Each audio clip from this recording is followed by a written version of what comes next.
Hello दोस्तों, जियो गुरुजी classes में आपका स्वागत है। मैं रोहित शर्मा, सब्जेक्ट अपना ज्योग्राफी। देखिए, आज हम नया लेसन शुरू करने वाले हैं। लेसन का जो नंबर है वो है 5, मतलब लेसन संख्या 5। और इस लेसन का नाम है खनिज तथा ऊर्जा संसाधन। मतलब इस लेसन में हम पढ़ने वाले हैं, मतलब 5वें नंबर के लेसन के अंदर हम पढ़ने वाले हैं खनिज के बारे में और ऊर्जा संसाधन के बारे में। ठीक है, अब सबसे पहले हम बात करेंगे इसके अंदर खनिज की। ठीक है, ऊर्जा संसाधन को बाद में देखेंगे, लेकिन पहले हम खनिज के बारे में अध्ययन करते हैं और बात ऊर्जा संसाधन की भी करेंगे कि कौन कौन से संसाधन ऊर्जा संसाधन के अंतर्गत आते हैं, कौन कौन से साधन इसके अंतर्गत आते हैं। हम ये भी पढ़ेंगे कि खनिज किसे कहते हैं, खनिज कितने प्रकार के होते हैं, और ऊर्जा संसाधन भी खनिज का ही पार्ट है, तो वो किस प्रकार से, उसकी हम बात करेंगे। तो सबसे पहले शुरुआत यहां से करनी है कि भाई हमको ये पता है कि इसमें 2 बिंदु दिए हुए हैं, एक खनिज और एक ऊर्जा संसाधन। मतलब हमें इस लेसन में 2 बिंदु पढ़ने हैं।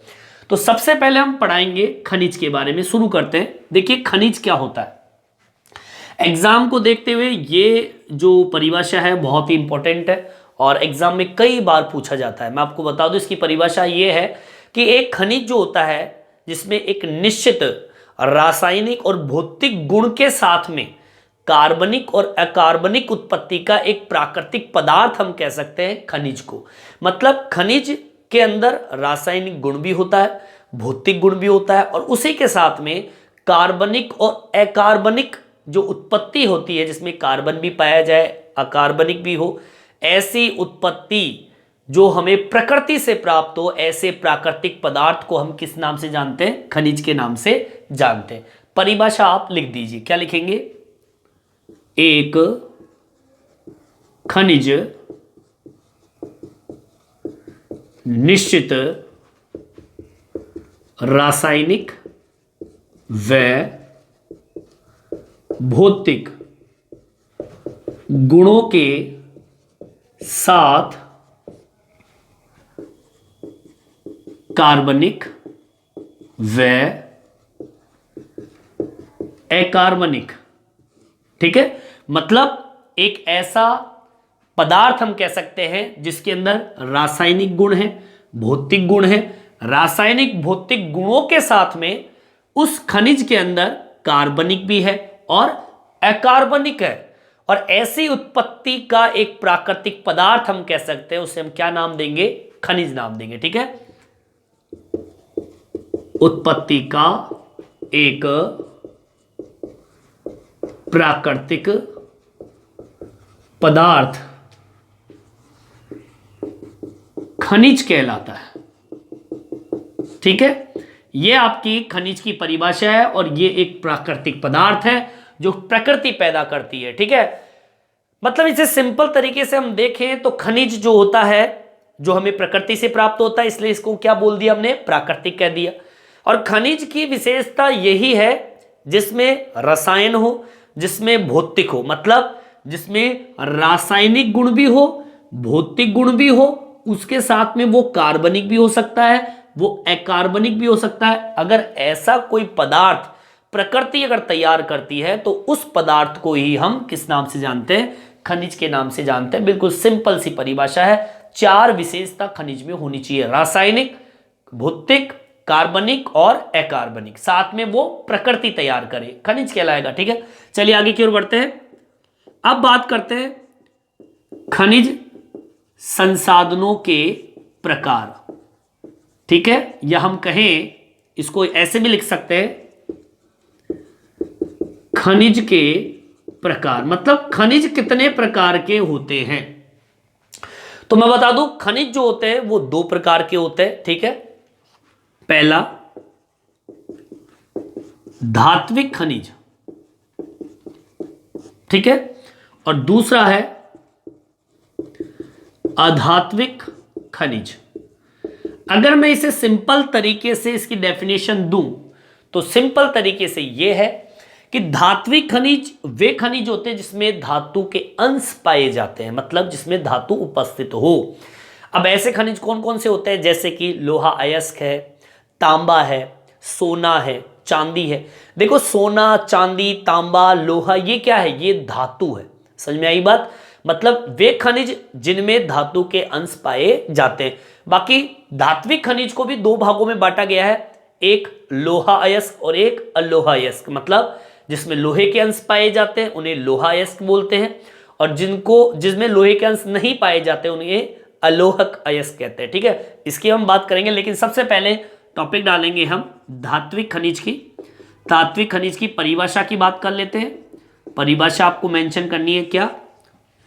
वे खनिज जिनमें धातु के अंश पाए जाते हैं। ठीक है, धात्विक खनिज कहलाते हैं। ठीक है, बिल्कुल सिंपल सी बात बताई है मैंने। ऐसे खनिज जिसमें धातु के अंश पाए जाते हैं। अब जैसे कि उदाहरण के तौर पर, जैसे कि अब ऐसे कौन कौन से खनिज हैं जिसमें धातु के अंश पाए जाते हैं? जैसे कि आप ले लीजिए लोहा अयस्क को ले लीजिए, लोहा अयस्क। ठीक है, लोहा मतलब इसमें धातु है, लोहा एक धातु है तो लोहा अयस्क हो गया। इसके अलावा तांबा, तांबा भी एक क्या है? धातु है। सोना, ठीक है, चांदी, ये सब क्या है? धातु अंश वाले खनिज है, इसलिए इसे धात्विक खनिज कहेंगे। मतलब इनमें धातु पाई जाती है, धात्विक खनिज हो गया। ठीक है, चलिए आगे की ओर बढ़ते हैं। अब ये तो परिभाषा हो गई और ये इसके उदाहरण हो गए। ठीक है, ये उदाहरण है आपका। ठीक है, जैसे में उदाहरण हो गया। परिभाषा अगर आपसे पूछ लिया जाए धात्विक खनिज की, तो ये परिभाषा डाल के उदाहरण डाल दीजिए। ठीक है, अब आगे की ओर बढ़ते हैं। अब मैं आपको बता दूं कि धात्विक खनिज के भी दो प्रकार होते हैं ना, यहां मेंशन कर दीजिए। धात्विक मतलब ये जो खनिज है धात्विक, इसके भी प्रकार है। धात्विक खनिज के प्रकार, देखिए धात्विक खनिजों को प्रकारों को दो भागों में बांटा है। ठीक है, इन खनिजों को दो भागों में बांटा गया है। ठीक है, सबसे पहला भाग जो है वो है लोहा अयस्क का, मतलब जिसमें लोहे के अंश पाए जाते हैं। अब मुख्यतः यही बिंदु है, हम इसके बारे में ही अध्ययन करेंगे। लोहा अयस्क में कौन कौन से बिंदु आते हैं? जैसे कि पहला लोहा आता है, खुद लोहा। ठीक है, और दूसरा जो बिंदु है लोहे के बाद में मैग्नीज आता है। ठीक है, जिसमें लोहे की मात्रा होती है और ये धातु अंश कहलाते हैं, मतलब धात्विक खनिज के अंतर्गत आते हैं ये। ठीक है, एक खनिज ऐसा होता है जो धात्विक खनिज में तो आता है लेकिन इसमें लोहा अयस्क नहीं होता, पर होता धात्विक ही है। जैसे कि तांबा और बॉक्साइट। तांबा और बॉक्साइट जो है इसमें लोहा नहीं पाया जाता, लेकिन तांबा और बॉक्साइट एक धातु है, इसलिए वो धात्विक खनिज के अंतर्गत आते हैं। ठीक है, दूसरा डालेंगे अलोह। ठीक है, अयस्क, और अलोहा अयस्क के अंदर पहला तांबा और दूसरा है आपका कौन सा बताया था मैंने? बॉक्साइट। ठीक है, बॉक्साइट। ठीक है, तो इस तरीके से ये धात्विक खनिज अपना कंप्लीट होता है। ठीक है, अब जब हम पढ़ेंगे आगे, अभी मैं अधात्विक खनिज के बारे में बताऊंगा, इसकी डेफिनेशन के बारे में बात करेंगे और इस तरीके से हम वर्णन भी करेंगे कि धात्विक खनिज किसे कहते हैं, अधात्विक खनिज किसे कहते हैं। सीधी सी बात है, अधात्विक खनिज वे खनिज जिसमें धातु के अंश नहीं पाए जाते, इसमें धातु के अंश पाए जाते हैं। जैसे कि अधात्विक खनिज में कौन कौन से आता है जिसमें धातु के अंश नहीं पाए जाते? जैसे कि अब्रक है, कोयला है, ग्रेफाइट है, पेट्रोल है, गैस, चूना, पत्थर, कुछ भी हो सकता है जिसमें धातु के अंश नहीं पाए जाते। ठीक है, तो अधात्विक हो गए। फिर जैसे हमारे धात्विक खनिजों को दो भागों में बांटा है, वैसे ही अधात्विक खनिज को भी बांटा गया है। अधात्विक खनिज को दो भागों में बांटा गया है, अब्रक और ऊर्जा संसाधन। ठीक है, ये दूसरा भाग आपका यही है। फिर अब्रक के बारे में वर्णन करेंगे। ऊर्जा संसाधन में जैसे कि परंपरागत ऊर्जा संसाधन होता है, अपरंपरागत ऊर्जा संसाधन होते हैं। परंपरागत वो जैसे कि जो प्रकृति से हमें प्राप्त होते हैं, जैसे कोयला है, पेट्रोलियम है, प्राकृतिक गैस है। और अपरंपरागत ऊर्जा स्रोत कौन से होते हैं? जो अभी प्रेजेंट टाइम पे बने हैं, नए हैं और बार बार बनाए जा सकते हैं। ठीक है, जैसे कि नाभिक ऊर्जा है, सौर ऊर्जा है, पवन ऊर्जा है, ज्वारीय ऊर्जा है। ठीक है, ऐसी ऊर्जा। ठीक है, इसकी बात करेंगे। लेकिन अभी मैंने आपको ये बात बताई है कि भैया खनिज तो इसकी परिभाषा बता दी मैंने। फिर खनिज संसाधन के प्रकार बता दिए, एक धात्विक और एक अधात्विक। फिर मैंने पहला बिंदु ले लिया धात्विक खनिज का। धात्विक खनिज वे खनिज जिसमें धातु के अंश पाए जाते हैं, धात्विक खनिज कहलाते हैं। फिर उदाहरण दिए मैंने धात्विक खनिज के, जिसमें लोहा अयस्क आता है, तांबा, सोना, चांदी आता है। फिर मैंने बताया धात्विक खनिज के प्रकारों के बारे में। इसको दो भागों में बांटा गया, एक लोहा अयस्क, दूसरा अलोहा अयस्क। लोहा अयस्क के अंदर लोहा और मैग्नीज आता है, अलोहा अयस्क के अंदर तांबा और बॉक्साइट आता है। फिर हम एक एक का क्या करेंगे, वर्णन करते जाएंगे नेक्स्ट वीडियो में। लेकिन अभी हम देखेंगे अधात्विक खनिज के बारे में। यहां तक समझ में आ गया होगा, यहां तक आप उतार लीजिए। देखिए आगे की ओर बढ़ते हैं, टॉपिक डाल दिया मैंने अधात्विक खनिज। धात्विक कंप्लीट है, अब बात करते हैं अधात्विक खनिज। परिभाषा बिल्कुल सिंपल है, वे खनिज जिनमें धातु के अंश नहीं पाए जाते। लिख देंगे वे खनिज, ठीक है, वे खनिज जिनमें धातु के अंश नहीं पाए जाते हैं अधात्विक खनिज कहलाते हैं। ठीक है, धात्विक खनिज में तो धातु के अंश पाए जाएंगे, यहां पर अधात्विक की बात चल रही है, ए लग गया, मतलब जिसमें धातु के अंश नहीं पाए जाते। अब ऐसे खनिज कौन से होते हैं, जैसे उदाहरण दे रहा हूं मैं आपके सामने, ठीक है। अब देखिए जिसमें धातु के अंश नहीं पाए जाते, जैसे कि आपका अब्रक है, धातु के अंश नहीं पाए जाते, जैसे कि कोयला है, ठीक है, जैसे कि पेट्रोलियम है, ठीक है, जैसे कि प्राकृतिक गैसें हैं, नहीं पाए जाते इसके अंदर, जैसे कि चूना है, जैसे कि पत्थर है, जैसे कि सीमेंट है। अब इसमें कोई धातु के अंश थोड़ी पाए जाते, इनमें धातु के अंश नहीं पाए जाते, जैसे कि ग्रेफाइट है। अब इनमें कोई धातु नहीं है, इसलिए इनको क्या कह दिया, अधात्विक खनिज की श्रेणी में डाल दिया। अब मैंने आपको धात्विक खनिज के प्रकार बताए, अब ऐसे ही हम अधात्विक खनिज के प्रकार की बात कर लेते हैं। अधात्विक खनिज के प्रकार, देखिए अधात्विक खनिज के प्रकारों की अगर हम बात करें तो भैया इनको भी दो भागों में बांटा गया है, एक अब्रक और दूसरा जो है वो है आपका ऊर्जा संसाधन। ठीक है, चलिए अब देखिए इसके अंदर दो भाग है, पहले का वर्णन करेंगे अब्रक के बारे में, ठीक है, पूरा वर्णन देखेंगे इसके अंदर।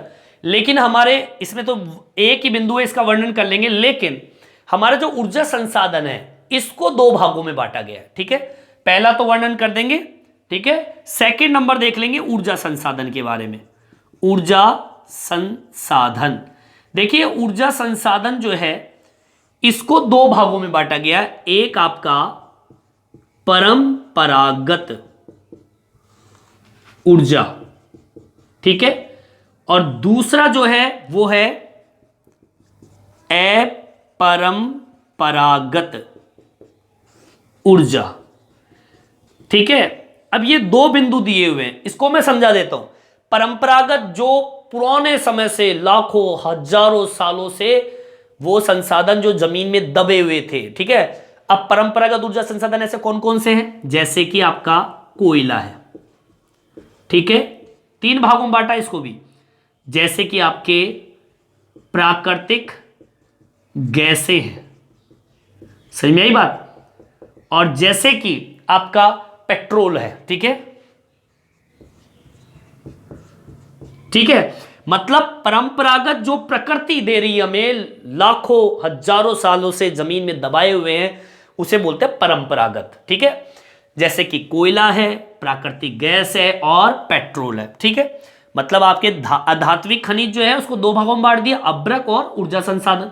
अब्रक का वर्णन हम कर लेंगे, ठीक है, अब्रक क्या है, अब्रक कहां पाया जाता है, अब्रक किस काम में आता है। लेकिन जब हम ऊर्जा संसाधन की बात करते हैं तो ऊर्जा संसाधन को भी दो भागों में बांट दिया, एक परंपरागत और दूसरा अपरंपरागत। जो प्रकृति से प्राप्त हो, जो सीमित संसाधन है, परंपरागत है, इसमें कोयला आता है, प्राकृतिक गैस आती है और पेट्रोल आता है। अब बात करते हैं अपरंपरागत ऊर्जा स्रोत। देखिए अपरंपरागत ऊर्जा स्रोत ऐसे संसाधन होते हैं जो प्रकृति से तो प्राप्त होते हैं, लेकिन ये असीमित है, मतलब इनको बार बार हम पैदा कर सकते हैं। इन्हें पैदा नहीं कर सकते, कोयले को, प्राकृतिक गैस को, पेट्रोल को पैदा नहीं कर सकते हम अपरंपरागत ऊर्जा स्रोतों को हम पैदा कर सकते हैं। ये सीमित संसाधन है, ये असीमित है। अब जैसे कि इसमें आती है नाभिकीय ऊर्जा, ठीक है, आगे बात समझ में, नाभिकीय ऊर्जा इसके अंतर्गत आती है। इसके अलावा और कौन सी ऊर्जा आती है? सौर ऊर्जा पैदा कर सकते हो आप, ठीक है। और बताइए, जैसे कि पवन ऊर्जा, इन्हें हम असीमित है ये, ठीक है, जितना आप यूज ले सकते हो उतना आप ले सकते हो, ठीक है। इसके अलावा जैसे कि ज्वारीय व तरंग ऊर्जा, ठीक है, इसे भी हम बार बार, असीमित है, अपरंपरागत ऊर्जा स्रोत है। इसके अलावा आप कह दीजिए, जैसे कि आप कहें, जैसे कि भूतापीय ऊर्जा, जमीन से भूतापीय ऊर्जा, ठीक है। और एक ऊर्जा और है, वो ऊर्जा है कौन सा? जैव ऊर्जा, ठीक है। ये ऊर्जा आपके अपरंपरागत ऊर्जा संसाधन के अंतर्गत आते हैं। समझ में आई बात? अब मैंने ये जो बताया है आपको, ये पूरा का पूरा लेसन आपके सामने रख दिया है, ठीक है। मतलब मैंने जितने भी पॉइंट बताए हैं भाई, ये लेसन ही जो है वो खनिज संसाधन पर आधारित है। और खनिज संसाधन भी दो तरह के होते हैं, धात्विक होते हैं और अधात्विक होते हैं।